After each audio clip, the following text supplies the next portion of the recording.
menyenangkanmu. Wah, itu lagu yang gak gampang, saudaraku. Menyenangkanmu,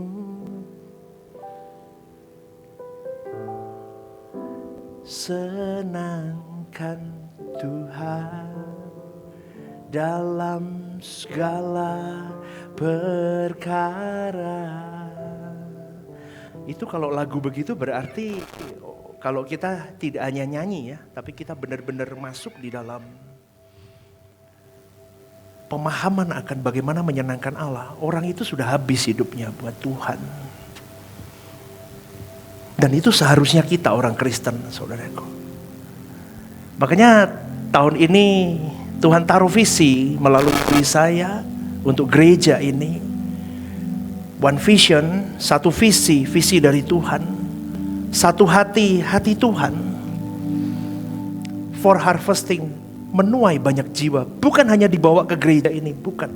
Tapi dimanapun kita diletakkan, kita menuai mereka. Amin gak saudaraku?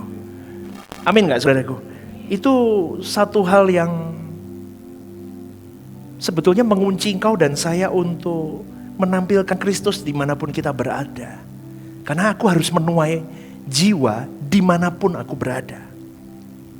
Kalau aku di kantorku, aku harus menuai jiwa melalui hidupku. Berarti aku harus menampilkan Kristus. Wah, keren saudaraku. Tapi enggak gampang ya. Saya ngomong dulu, enggak gampang. Bayarannya mahal dan enggak semua orang berani. Hari ini saudaraku, saya akan masuk di dalam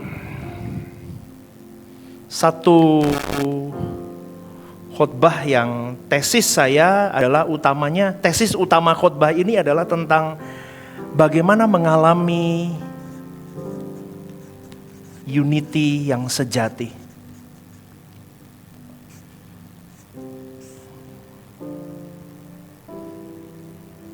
Setiap kita berdiri di sini sebagai seorang manusia, ada Allah.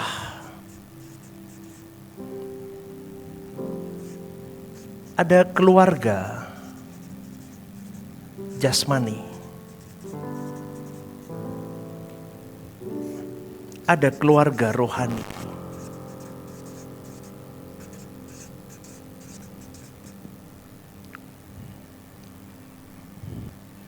Ini lingkup hidup kita, saudaraku. Dan ini kita.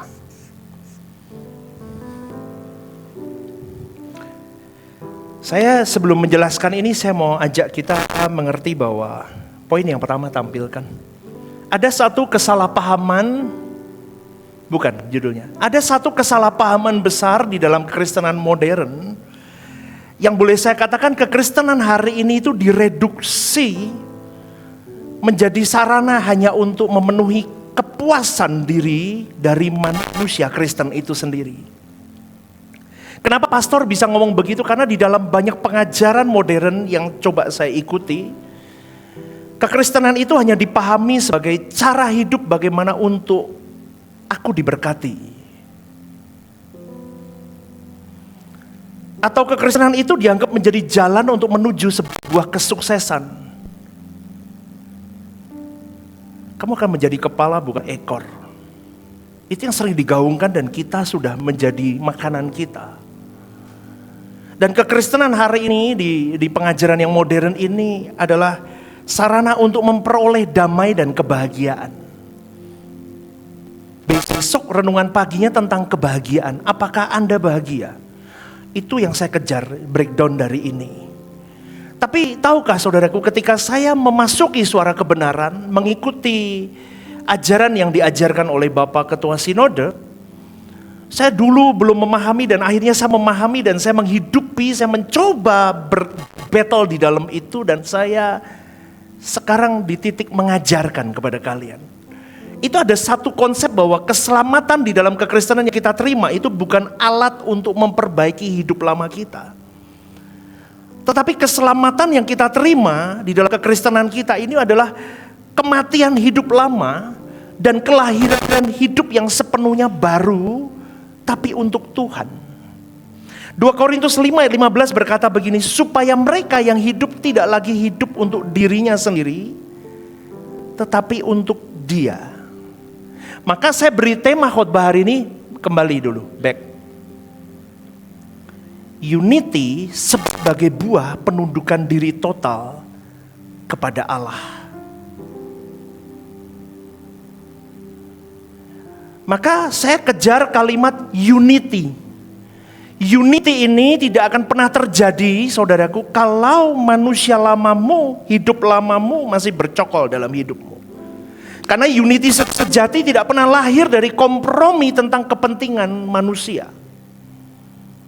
Melainkan unity sejati itu bisa terjadi dari penyerahan total seorang manusia kepada kehendak Sang Penciptanya atas hidupnya. Dan selama orang percaya masih hidup untuk dirinya sendiri, maka unity itu hanya akan bersifat semu, rapuh, dan sementara. Maksud saya begini, seseorang tidak akan pernah unity dengan Allah kalau dia masih mengenakan kekristenan yang salah. Amin, saudaraku? Gak bisa. Karena ini adalah sumber untuk kita bisa mengalami unity kepada keluarga jasmani dan keluarga rohani. Ini mau tidak mau orang harus habis ludes memiliki keunitian dengan Tuhan itu sampai 100%.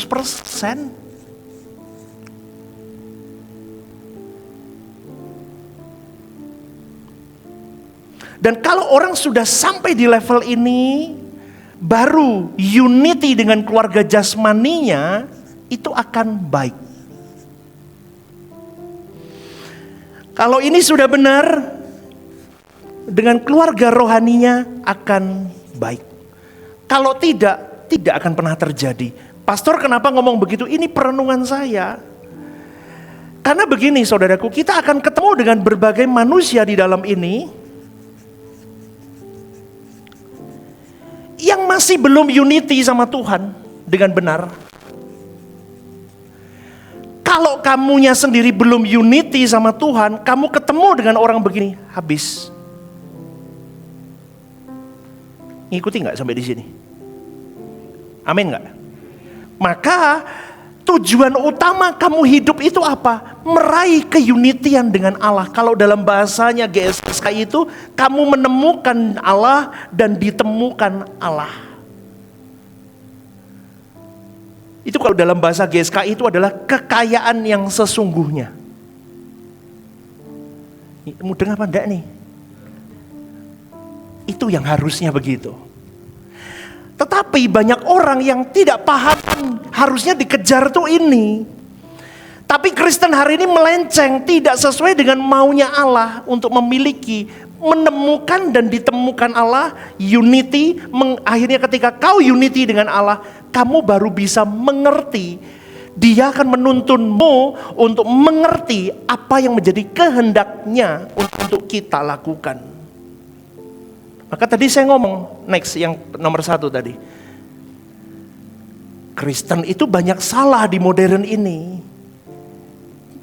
Kristen yang benar tentang Dia, supaya aku mau unity sama Tuhan karena untuk Dia, kepentingan Dia, biar kehendaknya turun kepadaku, aku bisa lakuin.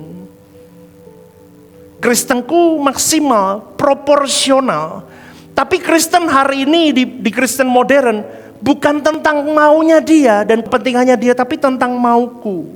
Lah itu akhirnya tidak pernah ada keunitian dengan Tuhan dengan benar, dan akhirnya di sini salah kaprah semua. Maka tidak pernah mencapai unity yang sejati. Amin, Bapak Ibu. Ada paham gak nih? Pahamnya pelan, berarti bingung ini kelihatannya. Anda paham? Oke, saya lanjut ya. Firman Tuhan berkata di 2 Korintus 5:15, supaya mereka yang hidup, berarti kita semua nih yang hidup, tidak lagi hidup untuk dirinya sendiri, tapi untuk Dia. Itu Kristen. Harus paham dulu di sini. Poin yang kedua, Kenapa tidak bisa unity? Poin yang kedua, karena akar semua perpecahan itu hidupnya dari konsep berorientasi pada dirinya sendiri. Karena ajaran kekristenan hari ini yang menggiring orang hanya untuk tentang dirinya, ego. Bukan kepada ajaran yang murni hanya untuk kepentingan Tuhan. Ego adalah roh yang melawan Allah. Roma 8 ayat 7 berkata begini saudaraku. Sebab keinginan daging adalah perseteruan terhadap Allah. Daging itu bukan sekedar nafsu seksual. Daging bukan sekedar kebiasaan buruk, tetapi kehendak dirimu yang ingin berdaulat atas hidupmu sendiri itu daging. Saya ulang. Kehendak dirimu yang ingin kau berdaulat atas dirimu sendiri itu daging. Selama kehendak dirimu masih masih hidup, tidak akan pernah mencapai kata sepakat unity. Kalau kehendak dirimu masih kamu tidak bisa sama Tuhan, nggak bisa nih, berantakan semua. Kenapa sih pastor membahas unity? Karena keluarga-keluarga butuh unity. Suami istri di sini butuh unity dalam pernikahannya. Kamu nggak bisa jalan sendiri. Pelayanan butuh unity, betul nggak saudaraku? Betul nggak? Nggak bisa kamu jalan-jalan sendiri. Maka vision one vision, one heart for harvesting nggak mungkin. Tidak akan terjadi kalau kamu tidak memulai dengan killing yourself. Matikan manusia lamamu dulu.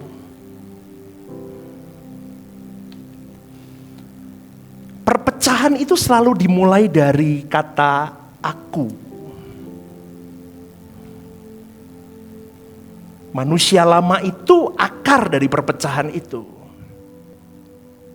Kepentingan dirinya itu yang merusak segalanya, yang merusak kesatuan.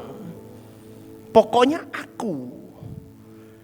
Di dalam suara kebenaran, dosa utama manusia bukan sekedar pelanggaran moral, tetapi hidup yang berpusat kepada self-center, tentang diriku. Itu dosa, saudaraku.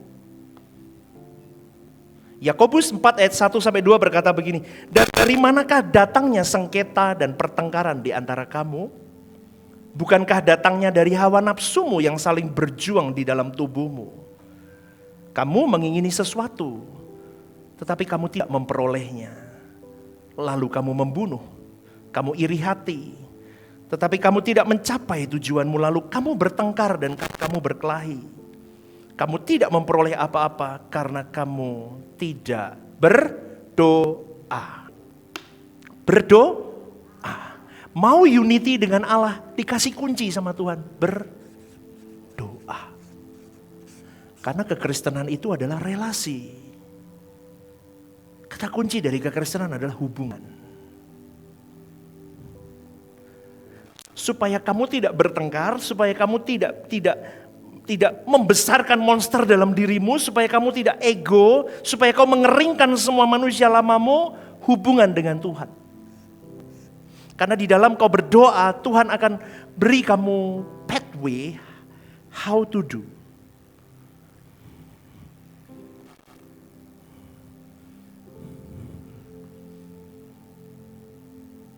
Konflik tidak pernah dimulai dari perbedaan pendapat sebetulnya. Tetapi dari keinginan untuk menang dan diakui. Betul gak? Konflik itu dari itu loh. Kalau Anda, coba saya ulang ya, konflik tidak pernah dimulai dari perbedaan pendapat. Tetapi dari keinginan untuk menang dan diakui. Kalau orang sudah menemukan dan ditemukan Tuhan, sudah mematikan egonya, beda pendapat tidak masalah. Tapi kalau orang belum, dia masih self-center, beda pendapat, itu ajang pertandingan untuk who's the winner. Pelayanan, kalau orangnya semua tidak dihabiskan ego dirinya, ini yang jadi korban adalah pekerjaan Tuhan, nama Tuhan, dan kepentingan Tuhan di gereja lokal. Kalau di keluarga, suami dan istri tidak habiskan ego itu, yang jadi korban anak-anak. Nah, coba Anda lihat ini. Karena unity runtuh bukan karena tidak sevisi, tetapi karena masing-masing ingin kehendaknya terjadi. Unity runtuh bukan karena perbedaan, tapi karena ego setiap orang di dalamnya. Kenapa pastor khotbah begini? Supaya visi, misi yang Tuhan berikan kepada gereja kita bisa jalan. Gereja kita ini tidak gampang, saudaraku. Dan saya mengerti keluarga kalian satu persatu juga tidak gampang. Tuhan kirimkan jemaat yang antik-antik. Memang ini koleksi tempat mobil antik, saudaraku. Tidak gampang. Saya saya tahu satu persatunya dan itu antik semua. Seri-seri yang susah ditemukan dimanapun, itu ada di sini. Serial khusus special edition. Di sini semua, dikumpulin Tuhan di sini semua. Dan saya cukup pening kepala, tapi puji Tuhan loh. Special edition itu sekarang melayani Tuhan semua. Saya sampai kadang itu hiburan saya. Belum lagi ya, menantunya melayani, anaknya melayani, cucunya melayani. Itu bahagia saya. Tapi saya mau katakan saudaraku, saya minta sama Tuhan begini, Tuhan biarkan angkatan ini yang sudah ambil bagian pelayanan, biar handmade ya. Handmade dari tangan saya melalui Engkau. Saya mau create bersama dengan Tuhan yang antik-antik ini jadi barang mahal. Yang tidak ternilai harganya suatu hari nanti. Perjalanan waktu saudaraku sekarang sudah mulai kelihatan mahalnya. Sudah mulai. Makanya saya kunci dengan satu visi ajaran yang akan terus membawa kalian sampai habis manusia lamamu. Karena kau dan saya sudah terima keselamatan. Apa itu keselamatan? Coba tampilin nomor 3. Poin yang ketiga. Keselamatan itu adalah perpindahan kepentingan hidupmu, saudaraku. Diselamatkan itu artinya tidak lagi punya hak atas diri kita sendiri. 1 Korintus 6 ayat 19-20 berkata begini. Atau tidak tahukah kamu bahwa tubuhmu adalah bait Roh Kudus yang diam di dalam kamu? Roh Kudus yang kamu peroleh dari Allah dan bahwa kamu bukan milik kamu sendiri. Sebab kamu telah dibeli dengan dibeli dan harganya telah lunas dibayar. Karena itu muliakan Allah dengan tubuhmu. Kau dan saya tidak hanya diampuni, tidak hanya ditebus, tidak hanya diberkati, tidak hanya dijagai, tidak hanya diberi keselamatan, tetapi kamu dibeli dan dimiliki oleh Tuhan. Maka orang percaya yang sejati, yang memahami arti keselamatan di dalam hidupnya, dia tidak lagi berkata apa yang saya mau, tetapi apa yang kau mau terjadi dalam hidupku untuk aku lakukan. Karena keselamatan itu harusnya membuka mata seorang manusia bahwa aku bukan milikku lagi hari ini. Keselamatan artinya perpindahan kepemilikan, aku milik Tuhan. Amin gak nih? Anda mulai memahami ini dulu. Keselamatan bukan hanya diselamatkan dari api neraka, tetapi kau dan saya diserahkan kepada Tuhan sebagai miliknya. Miliknya, satu-satunya yang dia miliki adalah pribadi kita satu persatu. Nah, kalau Anda sudah mulai memahami itu, aku bukan milikku sendiri lagi, maka kepentingan pribadinya tidak boleh menjadi dasar hidupnya. Kepentingan pribadimu tidak boleh menjadi dasar hidupmu. 2026 saya mencoba menulis lebih baik, saudaraku. Biar Anda bisa baca. Ini kelihatan enggak? Oh, itu lemas kelihatan gitu. Kelihatan enggak? Nah gitu loh. Kayak orang enggak semangat diajari. Pendetanya sampai keringetan begini. Amin. Kepentingan pribadimu tidak boleh menjadi dasar hidupmu, tapi kepentingan Tuhan yang menjadi dasar hidupmu. Nah, kalau Anda jangan jalan dulu khotbah ini ya, dah stop di sini dulu. Kalau Anda paham begini, berarti mau tidak mau untuk kamu mengerti apa kepentingan Tuhan, apa beban Tuhan, apa isi hati Tuhan, apa isi pikiran Tuhan, butuh apa yang namanya berdoa, supaya kamu ketemu maunya dia akan beritahu. Jangan doa itu mintanya minta tentang aku. Saya nggak pernah loh saudaraku minta sembuh, enggak. Saya tidak pernah.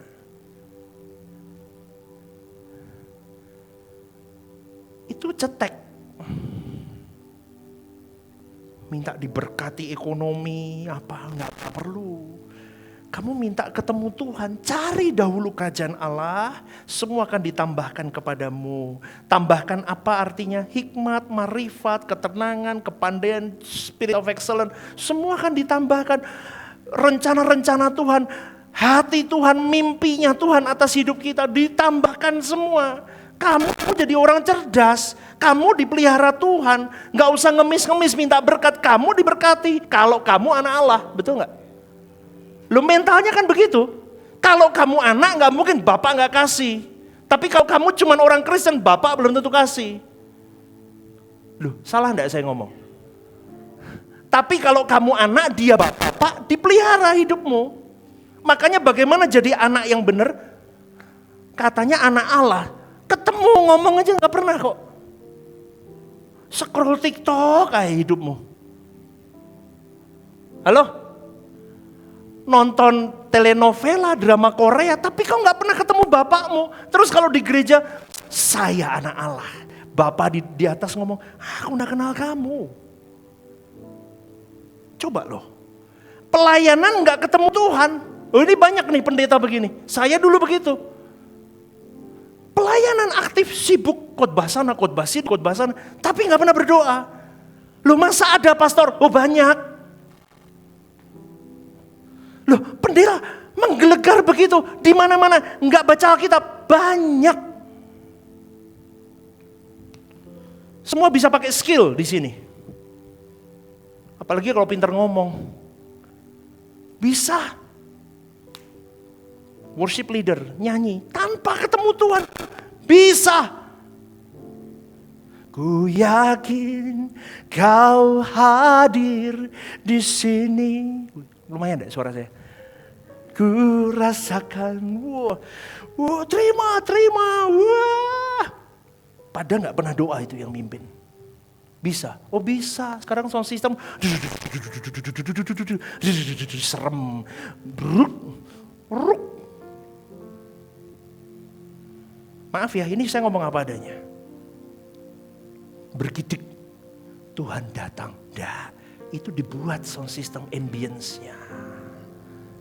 Nanti kalau sudah ada lampu gini-gini, coba WL, dibuat gampang. Nanti suruh diajari itu pinter mereka.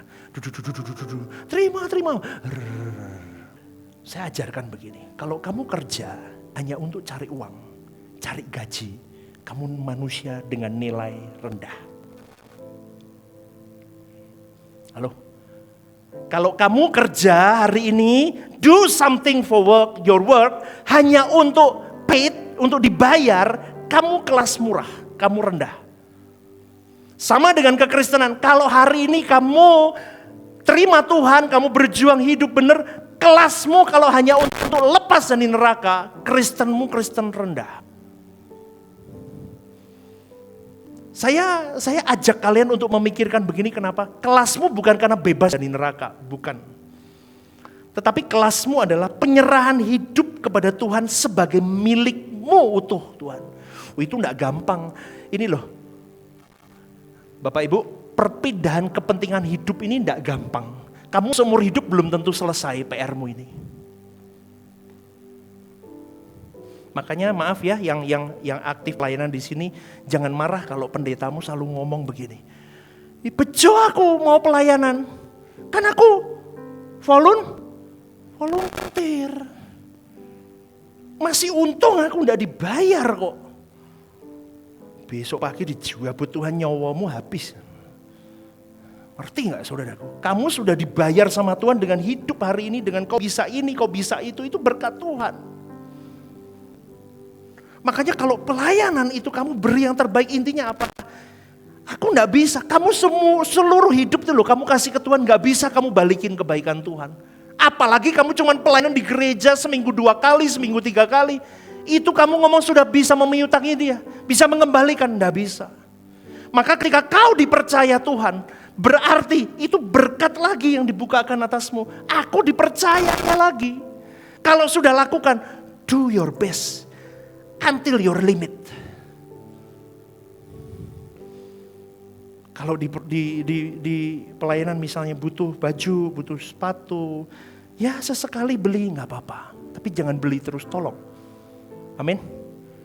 Ya kasihan yang nggak punya dana. Tapi kalau beli ya beli sesekali, jangan nggak mau beli. Pastor kan ngomong nggak usah beli, yang kebangetan.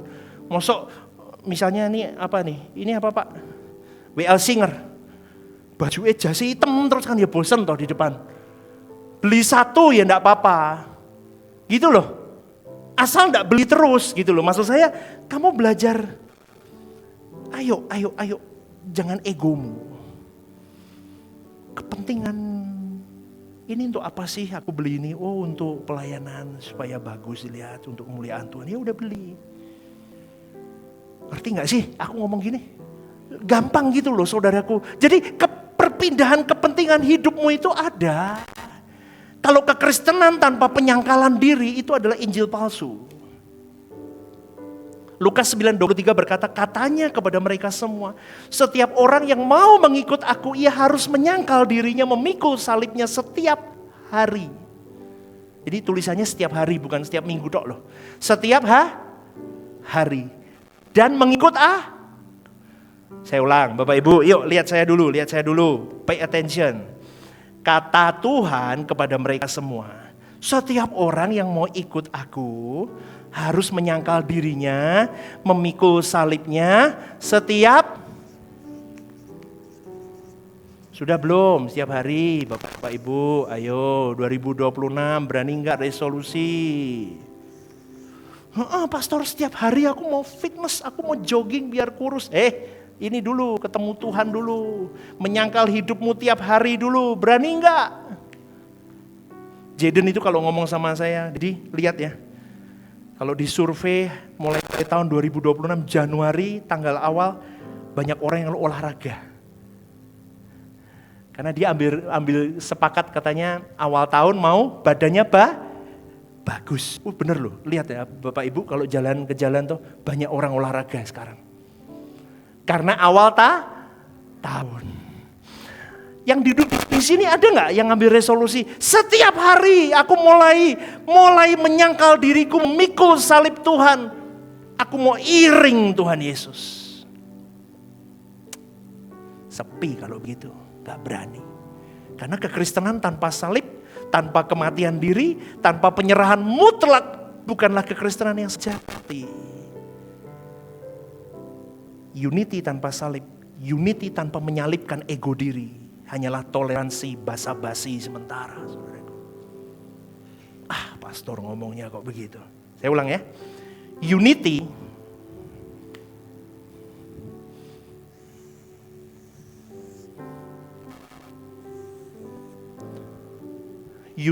baik di keluarga jasmani maupun di keluarga rohani.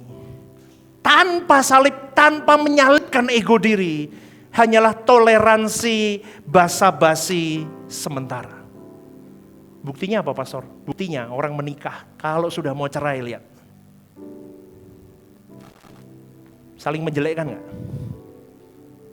Halo? Wah iya. Di pelayanan juga sama. Ini perenungan saya. Mana yang harus kita betulin, mana yang salah selama ini, kita betulin. Ternyata toleransi kita, unity kita selama ini hanya basa-basi. Pak Yakub ulang tahun, selamati. Itu basa-basi apa real dari hatimu? Contoh kemarin kan barusan ulang tahun nih. Barusan ulang tahun. Itu basa-basi, sungkan, semua sudah ngucapin, aku gak ngucapin. Atau memang dari hati, aku mengasihi beliau. Kristen itu gak usah basa-basi, capek saudaraku. Itu akan memuakkan dan itu akan menjadi masalah suatu hari nanti. Makanya unity itu tanpa penyangkalan diri tidak mungkin ada unity rohani. Lah Pak Yakub kemarin nyelameti aku pas ulang tahun. Aku ya mau nyelameti, ada loh yang begitu. Loh, sorry Bapak Ibu, ini kita ngomong di lapangan gereja. Ada gak yang begitu? Ada. Itu kenapa? Dia tidak mematikan egonya. Saya ngomong begini blak saudaraku, tidak apa-apa ini aktivis kok. Jemaat juga ada beberapa datang, tidak apa-apa, ben ngerti kabeh. Kita mau belajar lebih next level. Poin yang keempat. Unity sejati itu hasil dari satu kehendak, bukan satu selera. Apa maksudnya pastor? Kesatuan rohani itu berasal dari satu pikiran, yaitu pikiran Allah. Bukan pikiran manusia. Filipi 2 ayat 2 berkata, karena itu sempurnakanlah sukacitaku dengan ini. Hendaklah kamu sehati sepikir dalam satu kasih, satu jiwa dan satu tujuan. Sehati sepikir bukan berarti semua ide sama. Bukan semua keinginan disetujui. Tetapi kesatuan adalah semuanya menanggalkan pikiran manusianya. Mengenakan pikiran Kristus. Semua rela mematikan ego masing-masing. Di situ baru ada kesatuan. Setuju gak Bapak Ibu? Amin? Beri tepuk tangan dulu untuk Tuhan. Lah itulah yang saya katakan. Unity baru bisa terjadi. Baik di keluarga rohani maupun keluarga jasmani. Maupun unity antara kau dengan Tuhan pribadi. Itu dimulai dari situ. Tanggalkan pikiran manusiamu. Kenakan pikiran Kristus. Tanggalkan egomu. Orang kalau berani begitu gak ada ribut-ribut saudaraku. Gak ada ribut. Kamu diplengosin orang gak apa-apa. Udah. Saya sampai berpikir loh. Saya ketika mempersiapkan renungan ini. Kadang saya kok masih bergetar ya diplengosin orang tuh kenapa. Oh ternyata masih ada yang belum mati dalam diri saya.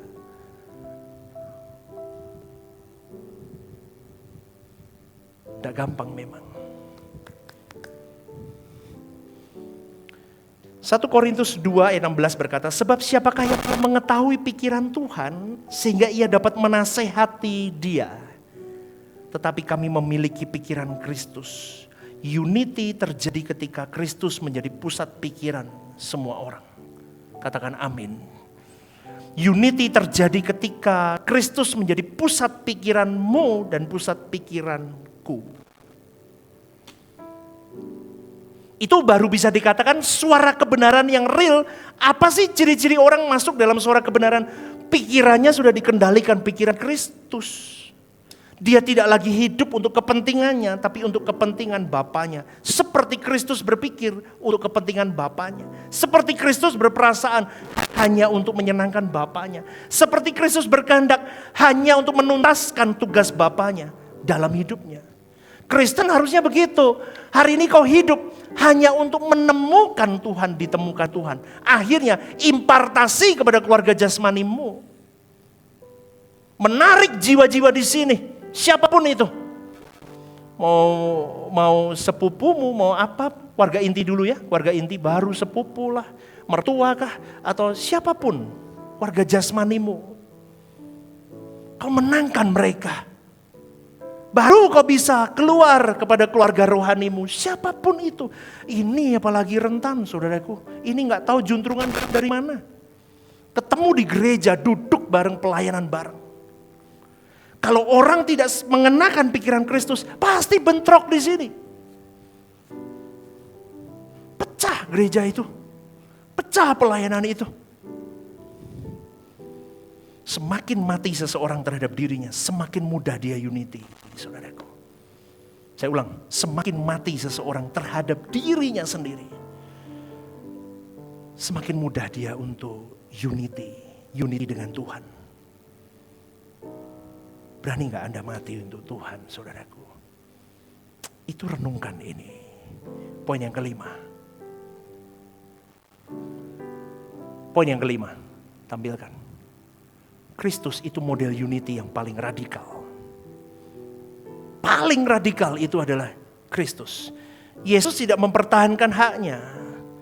Dia memilih mengosongkan diri, merendahkan diri, taat sampai mati. Salib itu simbol unity tertingginya dengan Bapa. Dia total pada kehendak Bapanya. Makanya saya selalu ngomong di gereja ini, ngefans lah sama Yesus. Jangan gak ngefans sama Yesus. Semua pendeta, semua pelayan Tuhan, semua hamba Tuhan harus belajar dari hidup Yesus. Maka gak usah ngefans sama pendeta siapapun. Ngefans sama Tuhan. Sama Tuhan Yesus. Itu dia model unity tertinggi. Di salib itu gambaran jelas bahwa dia tidak mempertahankan haknya. Dia tidak berargumen dengan Bapanya. Dan unity sejati selalu menuntut kehilangan hak pribadi. Itulah yang saya sebut dengan pengorbanan diri. Amin, saudaraku. Amin, saudaraku. Salib itu tempat kehendak seorang manusia mati. Matius 26 ayat 39 berkata, maka ia maju sedikit lalu sujud dan berdoa. Katanya, ya Bapakku, jikalau sekiranya mungkin biarlah cawan ini lalu daripadaku. Tetapi janganlah seperti yang ku kehendaki, melainkan seperti yang engkau kehendaki. Kalimat bukan kehendakku, melainkan kehendakmu. Itu gambaran unity.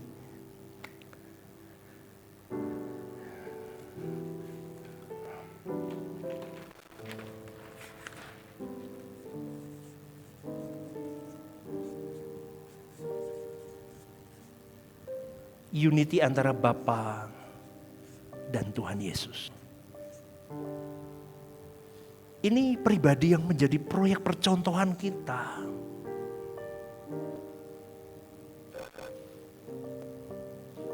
Kristen itu hanya untuk ini, saudaraku. Mengkloning hidup Yesus.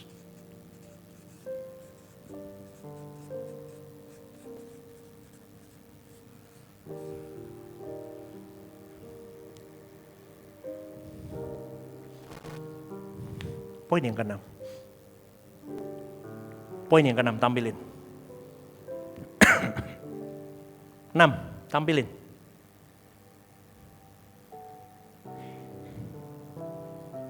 Unity itu sebagai buah kedewasaan rohani. Bapak Ibu kalau lihat pribadi Yesus, lihat kematangannya enggak? Lihat enggak saudaraku? Ini kematangannya, kedewasaannya. Harusnya kau dan saya sudah berpuluh tahun jadi Kristen, kita harus mulai memiliki kematangan ini.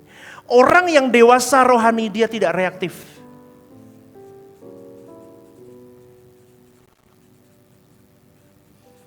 Tidak apa-apa, ini bertahap. Saya katakan dulu ini bertahap. It's okay. Berproses lah. Apalagi kalau orang-orang yang memang dia impulsif sekali. Tidak reaktif ini lebih kepada respon hati dulu. Kalau Anda mau belajar dari pengalaman saya, respon hatimu harus kau pegang dulu. Ketika dengar sesuatu, ngerti gak? Masuk, biasa kan kalau orang reaktif, sumbu pendek itu langsung apa Bapak Ibu?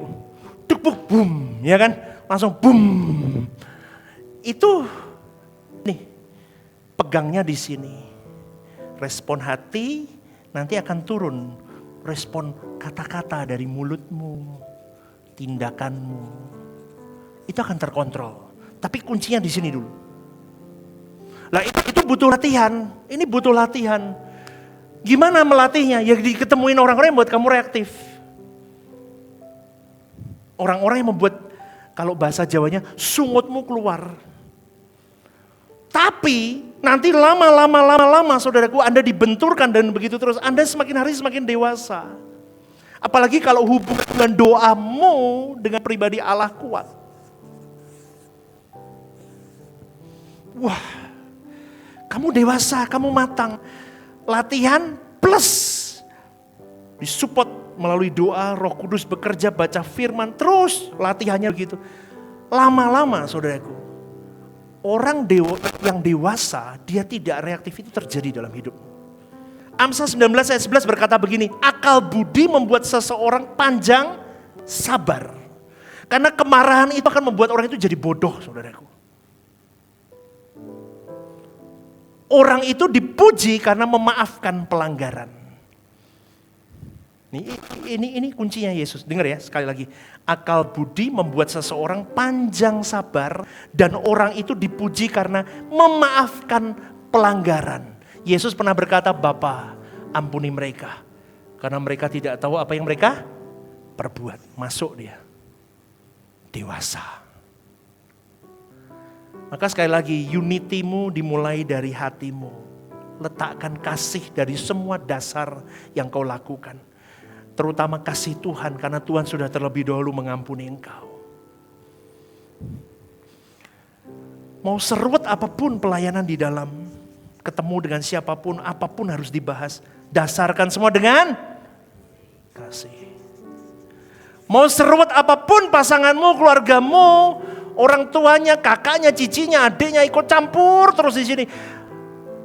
Dasarkan semuanya dengan kasih.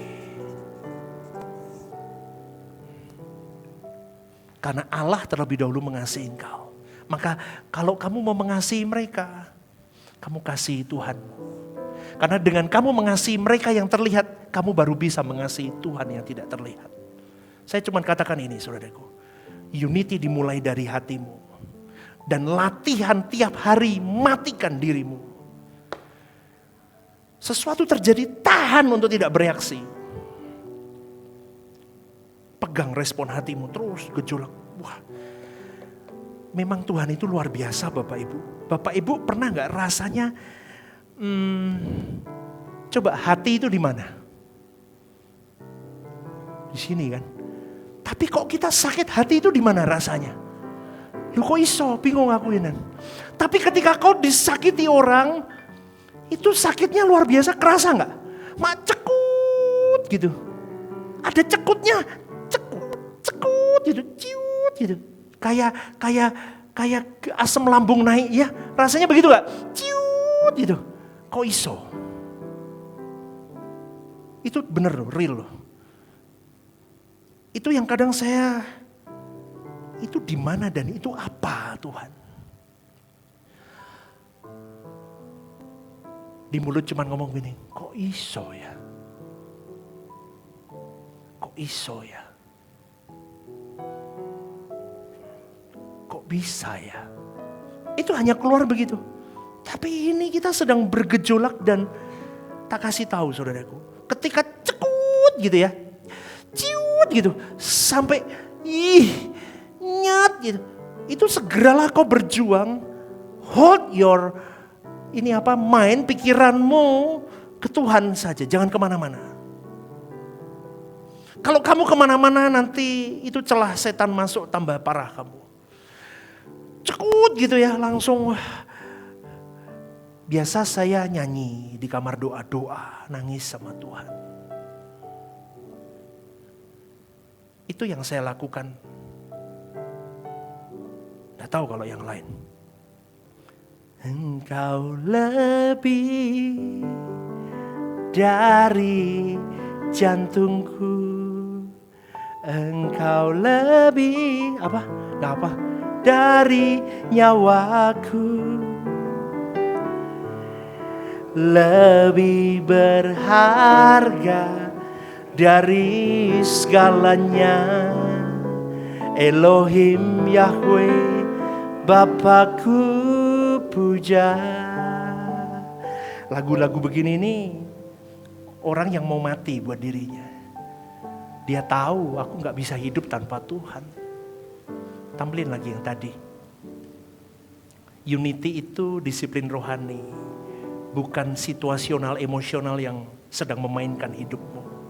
Tapi disiplin rohani. Ada apapun, tangkap ke Tuhan. Tangkap ke Tuhan. Tangkap ke Tuhan. Kalau baru harus investigasi pun Tangkap ke Tuhan, tenangkan hatimu, tenangkan, cooling down, baru cari data.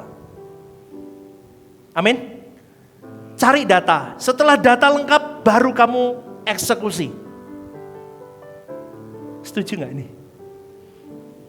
Tapi semua didasarkan dengan kasih Tuhan. Maka di pelayanan, di gereja, di rumah tangga, di kantor, dimanapun kita sebagai anak Tuhan, gak boleh like, dislike. Tapi aku ndelok muka ae wis jengkel loh pastor. Kepingin tak pites. Gak boleh. Dasarkan dengan kasih. Coba kamu kenakan kasih Kristus. Mungkin orang itu bisa berubah, saudaraku. Dan maka gereja Tuhan, umat Tuhan tidak akan runtuh karena aniaya sebetulnya. Tetapi runtuh karena ego yang tidak pernah mati. Roma 16 ayat 17 berkata begini. Tetapi aku menasihatkan kamu saudara-saudara supaya kamu waspada terhadap mereka yang bertentangan dengan pengajaran yang telah kamu terima, yang menimbulkan perpecahan dan godaan. Sebab itu hindarilah mereka. Unity adalah bukti bahwa Kristus sanggup menjadi teladan hidupmu. Dia tidak hanya juru selamatmu, tapi dia bisa menjadi teladan hidupmu yang memampukanmu untuk engkau bisa memiliki unity yang sejati, yang sesungguhnya. Anda kerasa gak sih ajaran suara kebenaran itu baliknya hidup seperti Tuhan Yesus hidup? Betul gak? Betul gak? Mau dibolak-balik kayak apapun saudaraku, kembalinya sempurna seperti Bapa, serupa seperti Tuhan Yesus. Coba loh. Dan tuntutannya dewasa sampai kamu kayak Yesus. Betul, itu saja sebetulnya. Maka panggilan untuk kalian semua hari ini, saudaraku. Galatia 2 ayat 20 berkata begini, poin yang ke-8. Panggilan radikal untuk orang percaya. Hidupku bukannya aku lagi. Itulah inti dari hidup orang percaya. Kau mematikan semua tentang dirimu. Hanya kepentingan Tuhan. Terus ketemu Tuhan. Sampai kamu nyambung kerak sama Tuhan. Kau diberkati oleh Tuhan dengan hikmat, dengan semuanya. Maka kau bisa mulai unity dengan keluarga jasmanimu. Kau tidak lagi tuntut suamimu. Kau tidak lagi tuntut istrimu untuk memberi kebahagiaan. Tapi aku memberi kebahagiaan. Aku tidak meminta tapi aku memberi. Aku akan berjuang untuk menjadi penolong bukan perongrong. Aku menjadi imam yang benar. Aku bukan ini dan itu. Berjuang di situ. Kalau masuk ke keluarga rohani mulai unity. Kalah dikit, maju mundur sedikit, ya udah. Oh gitu dikit, ya udah. Saling memaafkan, ya udah. Kurang dikit, lebih dikit. Kurang dikit, lebih dikit. Amin gak saudaraku? Inilah intinya hidup orang percaya. Karena hidupku bukannya aku lagi. Kalau aku pakai egoku, keluargaku rusak. Aku suatu hari harus bertemu di pengadilan Kristus. Dan aku harus bertanggungjawabkan karena egoku. Aku menghancurkan keluargaku. Kalau aku pakai egoku, aku menghancurkan pelayanan di gereja lokalku. Aku suatu hari harus bertemu dengan Kristus di pengadilan Kristus. Aku harus bertanggung jawab dengan yang terjadi about me. Fatal loh saudaraku. Kristen itu enggak main-main loh. Maka orang percaya hidup hanya untuk kehendak Allah. Bukan untukku. Maka sekali lagi saya tutup saudaraku. Unity bukan untuk dipaksakan. Kesatuan itu bukan diatur. Keharmonisan bukan dibuat-buat. Tetapi semuanya itu berlangsung ketika Kristus itu hidup di dalam setiap orang yang ada di dalamnya. Maka unity yang sejati itu akan tercipta dengan sendirinya. Karena kenapa? Karena setiap orang itu sudah ada unity dengan Tuhannya dengan benar. Amin saudaraku. Anda memahami sampai di titik ini? Siapa yang mau berjuang bersama dengan saya hidup unity bersama dengan Tuhan? Angkat tanganmu, yuk bangkit berdiri, berikan tepuk tanganmu untuk Tuhan.